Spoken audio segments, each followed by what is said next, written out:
श्री राम जय राम जय जय राम, श्री राम जय राम जय जय राम, श्री राम जय राम जय जय राम, श्री राम जय राम जय जय राम, श्री राम जय राम जय जय राम, श्री राम जय राम जय जय राम। भोले श्याम रामचंद्र की जय। ये आपके सामने एक चित्र दिखाई पड़ रहा। बरसात का महीना है। लिखा हुआ है कि जब आसमान से चले फुल स्पीड में सावर।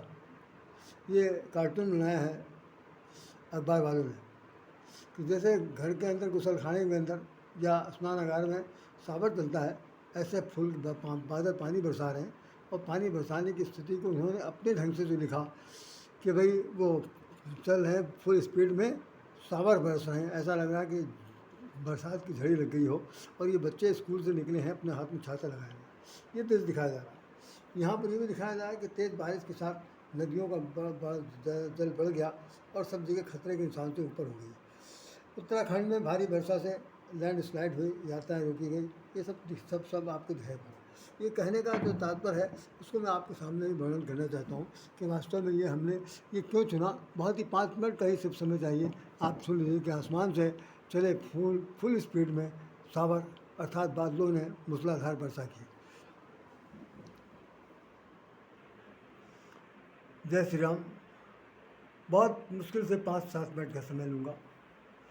आज मेरा कहने का कोई ख़ास उद्देश्य नहीं था, सिर्फ ये मेरे दिमाग में बहुत दिन से ये बात थी और कहना चाहता था। यद्यपि मैं इसके लिए क्षमा प्रार्थी हूँ कि मुझे बहुत पहले बता देना चाहिए था। बहुत बार हमने वीडियो बनाए, लेकिन ये बात हमेशा एक विचाराधीन रह गई कि चलो मैं बता दूंगा। कहते कहते समय निकल गया। आज ये आषाढ़ मास की समापन की पूर्व संध्या है। आषाढ़ मास को ख़ास तौर से बरसात का महीना शुरू कहते हैं। शुरुआत का पहला महीना आषाढ़ का होता है। तो आषाढ़, सावन, भादो, कुवार, हिंदी महीनों के हिसाब से ये 4 महीने पानी बरसते हैं।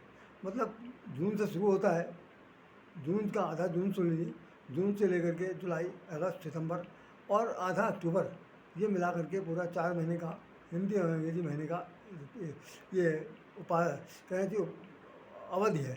लेकिन बरसे कितना दिन, ना बरसे कितना दिन, ये तो उसके ऊपर डिपेंड करता है। काले काले बादल आएंगे, नहीं बरसेंगे। भूरे बादल आएंगे, बरस के चले जाएंगे। ऐसा है, करिया बादल जीव डरवाए, भूरा बादल पानी लावे, ये हम लोग अक्सर कहते रहते थे। अब आप लोग सोच रहे होंगे कि बादल के बारे में क्यों बात कर रहे हैं। ऐसा कुछ नहीं है। 12 महीने हिंदी के रीत के होते हैं। हिंदी में 12 महीने होते हैं। उन 12 महीनों का एक अपना अपना अलग महत्व है, इसीलिए उनके बाकायदा नाम दिए हुए हैं। उन्हें चैत के महीने में चेतना प्रधान महीना होता है। नवरात्रि के दिन आते हैं, भगवान का जन्म होता है। बैसाख का महीना, बैसाखी अमावस और इत्यादि पर्व आते हैं। जेठ के महीने में खासतौर से सूर्य के ताप का महातपा वाली स्थिति होती है और भौगोलिक दृष्टि से दिन रात बराबर होते हैं, ये सब घटना घट जाती है। और इसके बाद फिर आषाढ़ का महीना आता है। जेठ के बाद आषाढ़ का महीना आता है।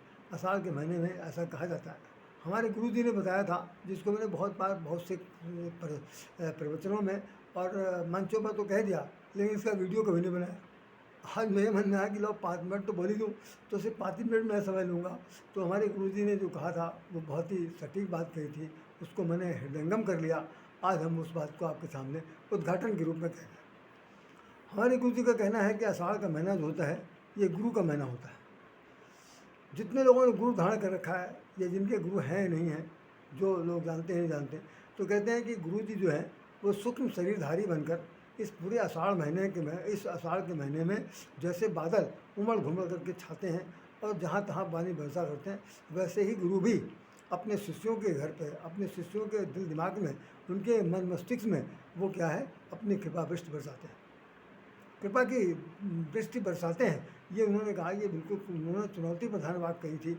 और ये कह दिया था कि जैसे कल गुरु पूर्णिमा है ना, गुरु पर्व है, बहुत बड़ा पर्व है, तो उसके एक दिन पहले की हमने संध्या में बता दिया कि गुरु जी का ये आदेश है कि ये पूरा आषाढ़ का महीना जब से आषाढ़ शुरू होता है तब से लेकर पूरे 30 दिन तक गुरु जो हैं अपने आश्रम में नहीं बैठते और सूक्ष्म शरीर से वो सभी भक्तों के हृदयों में जाते हैं और सपने में आते हैं, सपना दिखाते हैं और साथ साथ ये है कि अपनी तरफ से आशीर्वाद देते हैं। तो कैसे देते हैं आशीर्वाद, रामचरितमानस की सिर्फ एक चौपाई से बोलूँगा। बाकी मैं, चूँकि वो आपके किष्किंधा कांड का जो पूरा पूरा कांड जो है वो ख़ास तौर से वर्षा ऋतु पर आधारित है। विशेष रूप से इसमें वर्षा ऋतु का ही विशेष वर्णन किया गया और तुलनात्मक अध्ययन है। हर आधी चौपाई का दूसरे अर्धाली में तुलना लिखी हुई है, लेकिन उसको हम यहाँ पर इस तरह से नहीं कोट करना चाहते।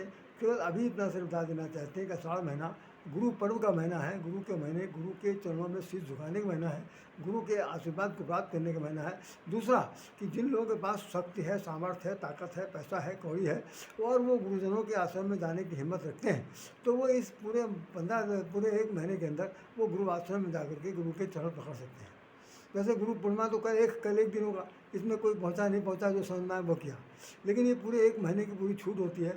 गुरु जी सूक्ष्म शरीर से सबको आशीर्वाद देते हैं और जो उनके चेला चापड़ है, शिष्य हैं, वो उनको जाने के लिए पूरी ये मौका दिया जाता है कि आप आषाढ़ के महीने में जाइए और भगवान की जो गुरुदेव भगवान की जो कृपा वृष्टि हो रही है उसमें अपने आप को भिगोइए। मतलब ज्ञान की मूसलाधार वर्षा में अपने आप को सराबोर करिए, ये इस महीने की बहुत बड़ी विशेषता है। रामचरितमानस में एक चौपाई लिखी हुई जिसको मैं बता रहा हूँ। बरसहि जलद भूमि नियराए, बरसहि जलद भूमि नियराए, दथा नमहि बुद्धि विद्या पाए।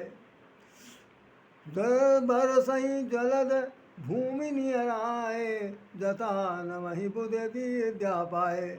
जैसे घनघोर घटा का छाई हो और बादल आसमान से नीचे की तरफ उतर आए, इतने झुक जाए, बरसई जलद भूमि नियर आए, भूमि के बहुत ही करीब आ जाए और आने के बाद इतनी गजब की वर्षा करें कि पूरा सारा जो मतलब मरुस्थल है वो जो है वो जल प्लावित हो जाए, तरबतर हो जाए और हर प्रकार से लोग एक सुखानंद की अनुभूति करें। तो उसमें अर्धाली में लिखा हुआ है कि जिम बुद्धिया पाए, बरसहि जलद भूमि नियर आए, जिम बरसहि जलद भूमि नियर आए, मनऊ बुद्धि विद्या के पाए। बरसहि जलद भूमि नियर आए, मनऊ जलद विद्या पाए, तथा नमहि बुद्धि विद्या पाए। बरसहि जलद भूमि नियर आए, तथा नमहि बुद्धि विद्या पाए। तो वो चौपाई कहती है गोस्वामी तुलसीदास के शब्दों में कि बादल जो झुक करके पानी बरसाते हैं तो समझ लें ठीक उसी प्रकार से जैसे फलों से लदे हुए फलों से लदे हुए वृक्ष झुक जाते हैं, इसी तरह विनयशील व्यक्ति, विद्यादाता विनयम, विद्या जो है विनय प्रदान करती है। जितने भी विद्वान लोग हैं, जितने कुशार बुद्धि लोग हैं, जितने प्रकांड विद्वान लोग हैं, इनका सबसे ज़्यादा जो लाक्षणिक तत्व है, जो लाक्षणिक गुण है वो ये है कि वो विनम्र होकर के, नम्र होकर के विनम्र होकर के वो झुक करके हमेशा चलते हैं। तो सिर ऊंचा करने का तात्पर्य ये नहीं है कि झुकाना, मतलब उनका यह है कि भाई हम अपने ज्ञान गम्यता से इतने ज़्यादा बोझिल हैं कि हम आपके सामने सिर उठाने की स्थिति में अपने को नहीं समझते, बल्कि हम ये समझते हैं कि यदि हमारा नमन, हमारी सद्बुद्धि, हमारा विवेकशीलता यदि आपके जीवन में फलीभूत हो जाए तो ये जीवन धन्य धन्य हो जाएगा। तो जथा नमहि बुद्धि विद्या पाए, जैसे कि विद्या पाने वाला बुद्धिमान व्यक्ति जो है वो झुक करके चलता है। अभिमान मूलक तक तो उसके अंदर जीवन में नहीं होता, घमंड के द्वारा नहीं चलता कि कुछ पा लिया, पढ़ लिया, फर्स्ट क्लास, सेकंड क्लास या कुछ और हो गए तो उसके बाद वो फूले नहीं समा रहे हैं, बिल्कुल आसमान जैसे में उछल कूद रहे हैं, ऐसा कुछ नहीं।